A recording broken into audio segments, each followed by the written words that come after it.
Recently, my Mount St. Joe colleague Dana Russell Freudenthal recommended a book to me, and I bought it right away and read it over one single weekend. It was this 2024 publication by Kristen Sayesky, Unraveling Dyslexia. Kristen is a professor at the University of Georgia, and I think she has done an excellent job summarizing some of the current issues around dyslexia. So this book is going to become, in my opinion, an essential guide around the topic of dyslexia. I recommend it because it's comprehensive, it is packed with research references, and yet it is still readable and relatable for anyone in education, including those who are working in an advocacy role, parents I'm thinking of in an advocacy role. So in the first chapter, she dives into the complexity around the definition of dyslexia, some of the history and current conversations about perhaps revising the definition of dyslexia. She includes the myths around dyslexia and some current topics related to perspectives, neurological conversations around dyslexia, and so forth.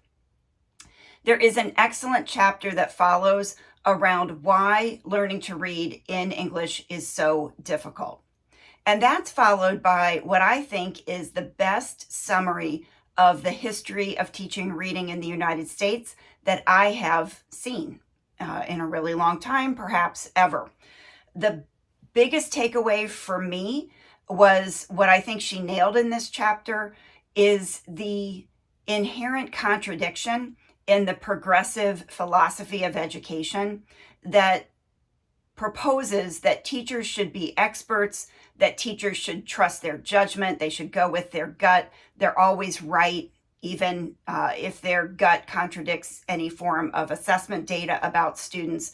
The contradiction that she lays out here is that philosophy says that teachers should be and are the expert, and yet we have not prepared teachers to actually have the knowledge that would allow them to behave as experts, allow them to have expertise about this complicated topic of teaching reading. So she's really advocating and supporting for teacher knowledge here and for instruction that is aligned with the reading research. So the next two chapters are organized around the simple view of reading, which I think is the right framework for looking at what's going on with students who have reading difficulties because it lays out the capacities that are required for reading comprehension. So these are two very meaty chapters. They are chock full with instructional recommendations as well as research references. There's a chapter on teaching word recognition, what it is, how to teach it. There is a related chapter on teaching language comprehension. So those are both excellent resources. And then the book ends with a chapter on advocacy and action. And here she's organizing some next steps around increasing teacher knowledge. So again, referencing back to the fact that it's not teachers' fault that we are in the situation we're in the US, that we should be providing better support to teachers and all educators, frankly.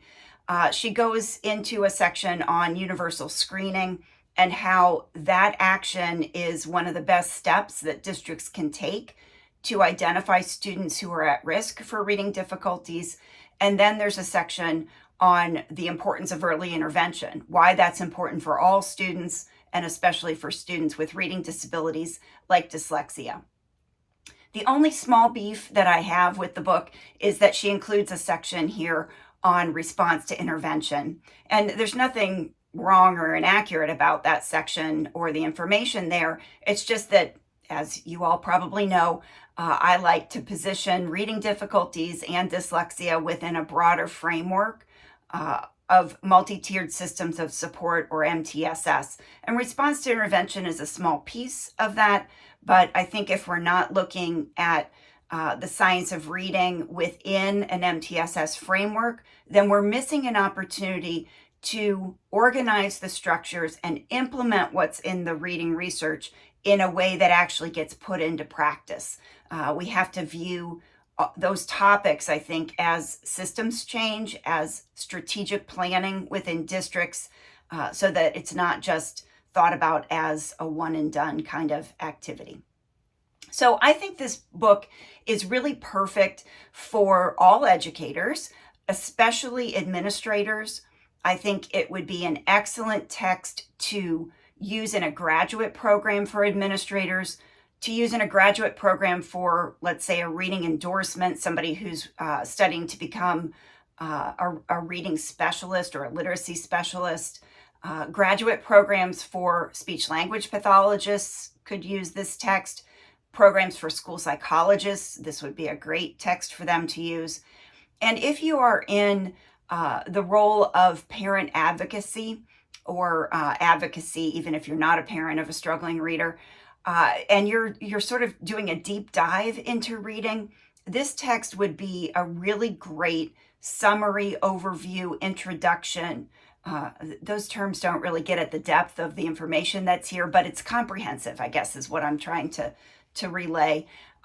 For parent advocates who want to have a good, solid understanding from one single text about the landscape related to dyslexia.